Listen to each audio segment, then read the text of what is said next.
istənilən şər qüvvəyə qarşı öz gücümüzü göstərməyə hazırıq və İranda bunu unutmasınlar. Və onların bu törətdiyi terror aktı bütün başqa çirkin amillərlə yanaşı böyük nankörlük nümunəsidir. Son hadisələr baş verən kimi biz onlara xəbər göndərdik, başsağlığı verdik. Xarici İşlər Naziri mənim göstərişimlə, həmkarı ilə danışdı. Mən onların səfirliyinə gedib başsağlığı vermək üçün öz mövqeyimi bildirdim. Halbuki məndən başqa heç bir dövlət başçısı İranın heç bir səfirliyinə getməyib.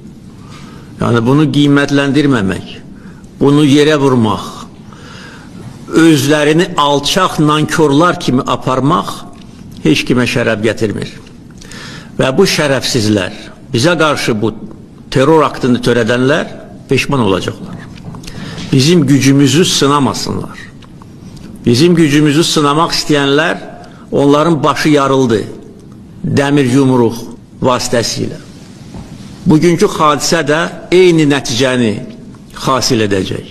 Ona görə bu məsələ ilə bağlı tədbirlər planı hazırlanmalıdır. Bütün göstərişlər verilmişdir.